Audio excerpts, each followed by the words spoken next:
bahwasanya infus whitening itu tidak boleh. Oke. Kenapa? Memang tidak boleh. Kenapa? Di dalam landasan jurnal dan BPOM, kan kita harus seperti itu. Betul. Di dalam BPOM, infus whitening glutathione tidak ada yang sediaan injeksi. Iya. Jadi aku akan jelaskan itu. Sehingga masyarakat paham. Ketika ada klinik-klinik yang melakukan injeksi whitening, dia paham, oh ternyata ini ilegal. Assalamualaikum warahmatullahi wabarakatuh.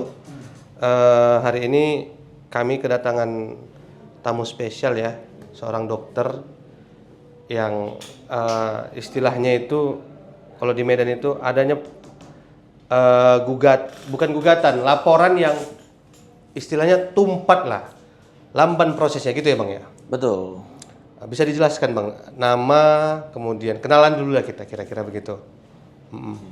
Jadi awal mula sebenarnya ini dari 2024 saya kebetulan saya kan memang edukator di akun sosial media di TikTok, di Instagram. Nah untuk kemudian kami kan ada yang namanya kode etik ya, kode etik, sumpah dokter dan lain sebagainya. Kami setiap profesi itu kan ada aturan masing-masing dari organisasi masing-masing. Betul. Untuk kemudian ada salah satu konten kreator memberikan wejangan ya di dalam sosial media itu tentang mereview satu produk di mana produk tersebut yang sudah berbipom tapi direview dengan hasil lab kembali sementara. Oke.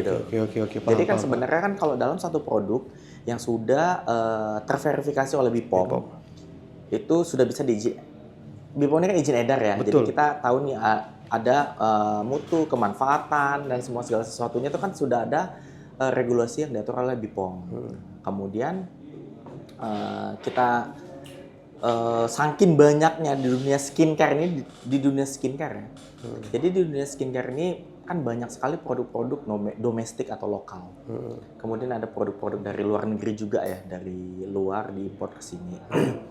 Nah untuk kemudian kita kan tergerak ya hati kita kalau kita punya, oh ini beritanya salah gitu. Oke.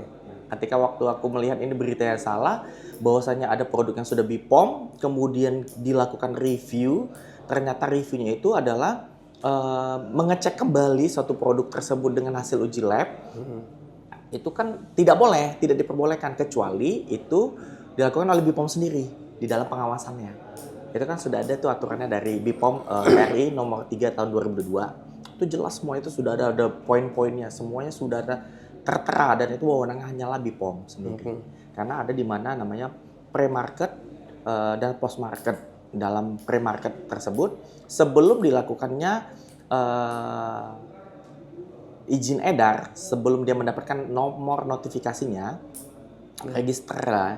Sebelum terregister itu adanya uji-uji yang disyaratkan oleh BPOM, termasuk dari higienis, merek, dan segala sesuatunya akan dilihat baik dokumen, teknis, COA, Certificate of Analysis, semua itu sudah diuji semuanya, kemudian keluarlah nomor BPOM.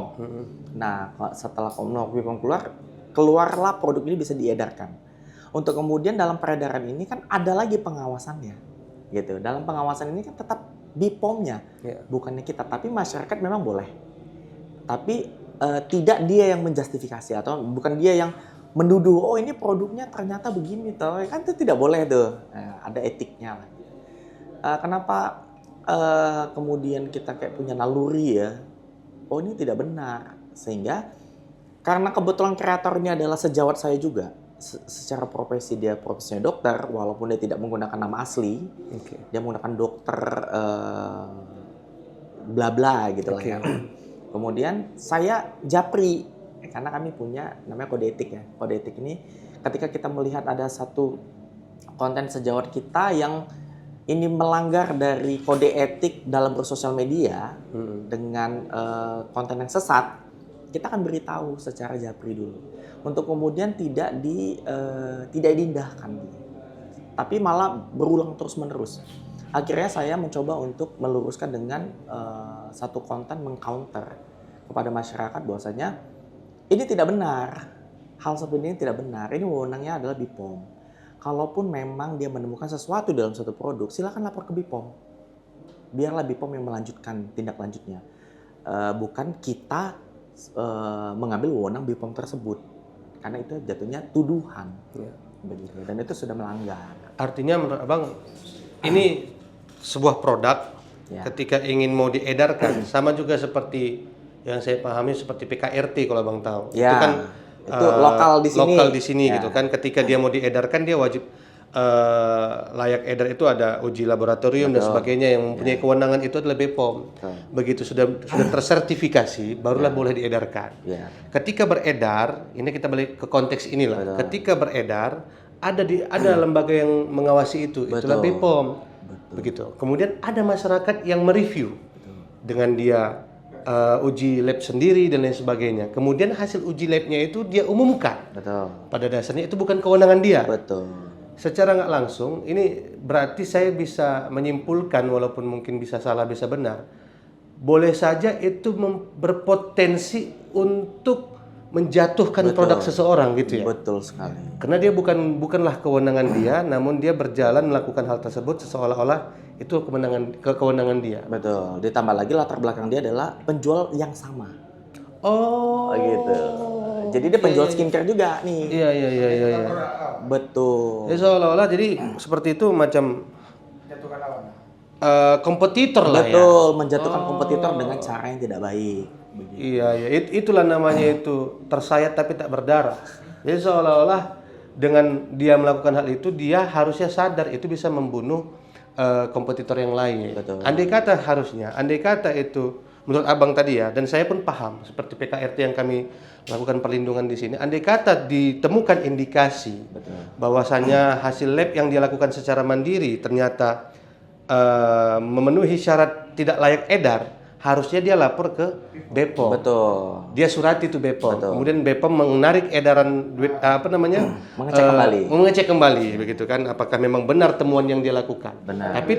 Tapi tidak harus dipublish ke Betul. masyarakat. Karena itu kan jadinya menuduh. Betul. Karena di dalam prosedur pengawasan BPOM ini juga kan mereka punya parameter sendiri ya. Misalnya contoh begini.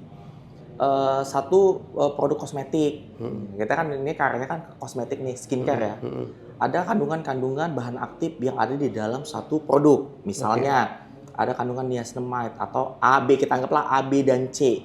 Nah, dalam kemasan atau di dalam promosi dia mengatakan bahan A-nya ini persentasenya 1%, contoh.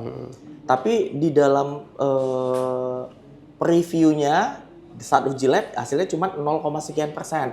Apakah itu overclaim? Dia kan menuduh ini overclaim. Padahal nggak seperti itu. Kenapa? Kenapa saya bilang begitu? Kita nggak tahu bagaimana dia cara mengujinya. Betul. Ya, kita nggak tahu juga proses yang dia lakukan. Karena apa? Karena ketika suatu produk bahan kimia, contoh skincare, itu pasti ada namanya degradasi. Degradasi itu misalnya produk yang sudah terresepkan 1%, ketika dicampurkan dengan bahan kimia lain, itu bisa malah menurun, malah bisa meningkat.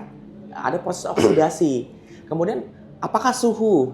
Ada faktor-faktor pemicu lainnya, bahwasanya itu bisa menurun atau meningkat. Jadi acuannya adalah bukan dari produk tersebut, tapi parameternya saat ingin menguji produk tersebut, harusnya fresh. Misalnya, ini baru nih dikeluarkan dari pabrik nih. Dia belum terkontaminasi udara, belum terkontaminasi dengan ekspedisi, belum tercampur dengan apapun, itu bisa langsung diuji. Pasti hasilnya sama. Begitu. Tapi kalau untuk kemudian kita ambil, kita beli dari marketplace itu juga kita tahu ekspedisinya guncangannya luar biasa, kemudian dan lain-lain ya, ada suhu yang dapat memicu itu malah menurun. Nah, itu kan sangat tidak elok kalau kita misalnya melihat dari prosedural yang dilakukan berbeda, ya pasti hasilnya berbeda. Ditambah lagi ada beberapa hasil uji tersebut dari lab, di mana lab ini harusnya itu terverifikasi dan tervalidasi oleh BSN. Karena kan badan kita punya aturan ya. Badan sertifikasi nasional.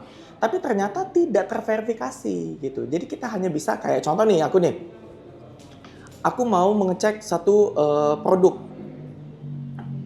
Aku cuma mau tahu aja, boleh.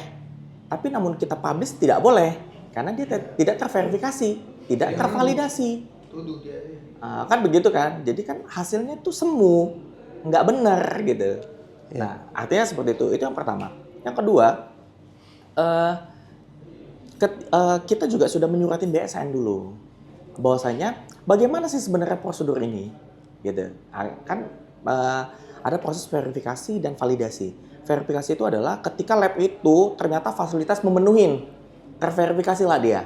Kemudian validasinya, nggak semua hasil kimia itu bisa diuji di lab tersebut. Dia bisa diuji tapi belum tentu tervalidasi.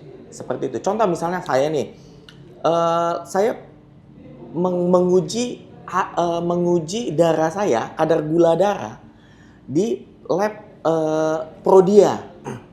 Hasilnya misalnya gula darah sewaktu saya saat itu juga hasilnya 200 mg per desiliter. Kemudian apakah itu terverifikasi? Labnya terverifikasi. Apakah tervalidasi? Tervalidasi. Tapi untuk kemudian aku ngecek juga di mana, di apotek dengan yang alat tusuk menusuk itu. Apakah itu bisa apakah itu bisa dijadikan acuan? Tidak bisa. Jadi hal-hal seperti ini masyarakat harusnya memahamin. Tidak semua lab itu tervalidasi, walaupun dia terverifikasi. Begitu. Oke, paham. Artinya lagi-lagi berbicara tentang kewenangan lah. Benar. Sebenarnya. Iya. Sekalipun katakanlah contoh yang Bang Dokter bilang apotik tadi. Betul. Sekalipun hasilnya itu dianggap akurat sekalipun, hebat sekalipun, tapi bukan karena dia tidak terverifikasi dan tervalidasi, otomatis itu kalah dibandingkan lab yang tervalidasi dan terverifikasi. Betul. Jadi masyarakat harusnya bisa cerdas ya, karena setiap yang namanya uji lab itu memang ada kewenangan-kewenangan lembaga tertentu. Tidak bisa asal-asal, walaupun dia itu hebat dari segala hal terkait mengujilah sebuah produk, tetapi bukan kewenangannya untuk menguji, gitulah ya. Nah, kemudian kalaulah itu terjadi, berarti kan menurut Bang Dokter ada yang dirugikan. Sangat.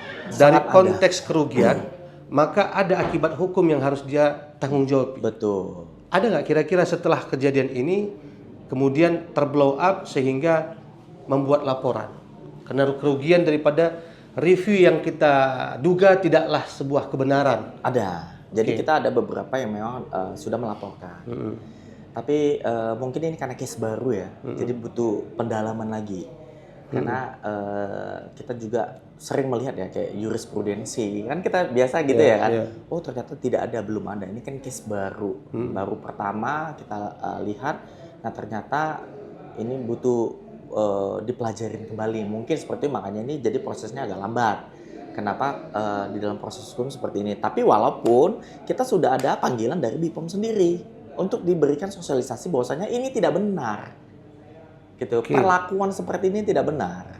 Karena banyak memang yang sudah pihak ini banyak pihak ya, pihak lab, yang ahli ini itu sudah memberitahu di dalam sosial media, tapi tetap juga kita tuh terkalahkan dengan satu konten yang memang sesat seperti ini gitu. Karena memang apa? Karena sudah sangat harum sesatnya gitu loh. Jadi akhirnya sesat ini jadi ternormalisasi dari masyarakat. Gitu. Contoh seperti gini lagi ya, aku beritahu prosedur yang prosedur yang memang yang seharusnya. Aku mau membandingkan kayak apple to apple lah, misalnya contoh. Produk ini misalnya milik Abang. Berarti produk karena milik Abang pasti punya hak paten merek yang Abang sudah laporkan, yang sudah Abang mohonkan di Haki. Ya. Kemudian sehingga Abang memiliki kedudukan hukum untuk aku yang mengecek. Kan gitu ya. Sama juga seperti saya, seorang dokter, ketika ada pasien saya nggak punya hak untuk mengambil darah dia, kemudian aku cek diam-diam, itu tidak punya. Saya nggak boleh seperti itu. Saya akan beritahu, untuk saya dapat mendiagnosa, kita coba cek ini, mau nggak? Kalau dia gitu. mau, baru dia boleh lakukan, sehingga aku bisa memberikan pengobatan. Karena aku tahu diagnosanya apa. Sama juga seperti ini bukan merek dia, tapi dia bisa mengecek dari mana ceritanya kan gitu kan. Oke, tapi mohon maaf ini Bang Dokter, saya counter ini. Ya, mohon maaf, andai kata ini sayalah orangnya. Saya pengguna ini, saya seorang konsumen. Konsumen, oke. Dan kemudian saya keberatan terhadap produk ini kok, mohon maaf, kok agak aneh ya. Ya. Dan saya memiliki, katakanlah merasa rugi terhadap itu. Misalkan tak sesuai lah, saya pakai contohnya gatal-gatal dan lain sebagainya. Saya tidak boleh emangnya mengecek secara pribadi, secara mandiri gitu. Boleh. Oke. Itu boleh. Tadi kan yang Bang Dokter bilang harus izin dulu sama yang punya produk yang saya tangkap. Tapi ketika itu merasa saya merugikan diri saya kan boleh ngecek secara pribadi nih. Betul. Isinya apa ini sebenarnya? Kenapa saya jadi seperti ini? Berarti kan ada kepentingannya apa? Oke. Kita harus tahu nih, aku mengecek ini kepentingannya apa? Oh, karena aku seperti ini. Dan di dalam prosedur lab itu udah ada prosedur internal mereka, dan kita juga sudah memahamin karena kita memang di dunia itu terus menerus. Ketika kita mau ngirim satu sampel yang akan kita uji, kita tahu dulu nih apa yang mau diuji. Contoh misalnya vitamin C. Apakah vitamin C-nya sekian persen? Contoh seperti itu. Apakah benar ada vitamin C-nya? Kita harus tahu, labnya akan memberitahu bahwasanya ini harus kita butuhkan 1000 mili, 100 mili untuk mendapatkan hasil yang akurat. Dalam ini kan pengguna nih sudah dibuka. Nggak bisa seperti itu. Kita nggak tahu kontaminasinya dari mana. Apakah dari tangan si konsumennya? Apakah dia penyimpanannya seperti apa? Kita nggak tahu. Jadi itu tidak bisa kita bilang, aku seperti ini. Kita nggak bisa membuktikan itu dengan cara, kalau begitu semuanya akan hancur. Iya, tapi begini. Kebetulan saya seorang akademisi juga. Saya pernah membuat sebuah penelitian tentang tindak pidana terhadap review sebuah produk terhadap masyarakat. Ya. Artinya ketika masyarakat mereview produk tersebut, ada jerat hukum di situ terhadap yang mereview, gitu kan? Tapi konteksnya ketika dia merasa dirugikan terhadap produk itu, dia nge-review dong. Dia sampaikan, ini produk kurang bagus nih. Ini membuat saya gatal-gatal. Itu kan boleh. Sepanjang itu memang dia rasakan dan dia bisa buktikan. Tapi yang Abang bilang tadi, ketika dia tidak ada merasa dirugikan, namun tiba-tiba dia hanya ingin saja mereview barang tersebut, dan konteksnya berbeda kalau ini. Dia reviewnya dengan hasil uji lab. Artinya bukan kena penggunaan. Bukan. Jadi dia memang pure murni ini selalu mengatakan ini untuk masyarakat, demi masyarakat. Padahal nggak seperti itu konteksnya. Artinya dia mereview bukan sebagai konsumen dong? Bukan. Jadi dia membeli hanya ingin bahasa ininya bekennya itu, kalau orang kepo ya. Dia kepo aja ini. Atau berlindung di balik dikedok seolah-olah mengedukasi. Betul. Jadi dia memang untuk mencari perhatian orang itu, pengecekan, dia mengatakan dirinya itu seolah-olah konsumen untuk masyarakat. Apalagi konten tersebut, akunnya itu membawa nama profesi dokter. Sehingga masyarakat ini pasti akan langsung, wah, dokter loh yang bilang. Siapa? Coba kita bisa ini ya, kita bisa lihat di masyarakat. Apapun yang dibilang dokter, pasti dia merasa itu benar. Bener nggak? Betul. Iya. Itu aku yang bilang aja betul. Air putih ini jadi obat. Dia pasti minum. Iya. Begitu. Nah, itu yang tidak boleh. Makanya kita harus hati-hati nih. Seperti halnya pengacara ya. Betul. Ketika klien disampaikan oleh seorang pengacara harus begini. Klien tersebut harus wajib mentaati dan menganggap itu benar. Begitu juga lah ini jadinya. Betul. Ya. Jadi itu takutnya edukasi yang sesat. Betul. Tidak bisa dibuktikan dengan landasannya gitu loh. Contoh misalnya kita nih mau memberikan edukasi. Contoh saya nih ya, saya memberikan edukasi. Bahwasanya infus whitening itu tidak boleh. Kenapa? Memang tidak boleh. Kenapa? Di dalam landasan jurnal dan BPOM, kan kita harus seperti itu. Betul. Di dalam BPOM, infus whitening glutathione tidak ada yang sediaan injeksi. Iya. Jadi aku akan jelaskan itu. Sehingga masyarakat paham. Ketika ada klinik-klinik yang melakukan injeksi whitening, dia paham, oh ternyata ini ilegal. Tapi gini Bang, kembali ke konteks tadi yang Abang sampaikan bahwa ada indikasi dugaan pelanggaran pidana ketika seseorang mereview yang dia sebenarnya bukanlah sebuah kewenangan dia untuk mengecek sehingga dia review. Artinya ada tindak pidana di situ.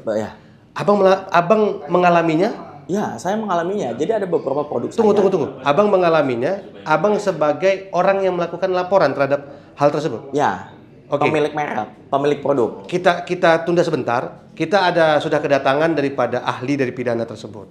Jadi bolehlah kita undang ke apa namanya ke wilayah kita pembicaraan kita itu, tapi di next video. Ini kan tadi kan kita sudah bicara bagaimana suatu produk. Saya sungguh sangat teredukasi di sini.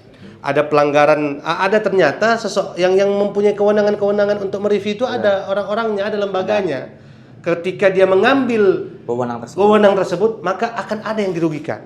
Ketika ada yang dirugikan, maka ada delik pidana di situ, ada dugaan delik pidana tersebut. Bagaimana untuk menjalankan delik pidananya? Karena ini kan pidana yang istilahnya baru ini, gitu ya. Nah, nanti kita akan hadirkan ahli pidananya di sini, sehingga kita teredukasi bukan hanya dari kesehatan, bukan hanya dari segala hal tentang review produk, tapi juga dari delik pidananya. Nanti kan video selanjutnya, saya tadi berbicara dengan siapa? Lupa kenalan kita, Bang. Dr. Andreas. Dr. Andreas. Sangat teredukasi. Bagaimana selanjutnya terkait dengan konteks pidananya? Setelah Dr. Andreas tadi menyampaikan tentang edukasi yang sangat luar biasa kepada masyarakat. Nah, kemudian ada pidananya ketika seseorang asal-asalan mereview yang ternyata dia bukanlah kewenangan untuk melakukan uji lab dan lain sebagainya, sehingga patut diduga merugikan daripada pelaku usaha yang lain. Jadi masyarakat harus cerdas hukum. Bagaimana kelanjutan video kita ini terkait dengan pidananya? Pantengin terus video kita. Salam masyarakat cerdas hukum. Assalamualaikum warahmatullahi wabarakatuh.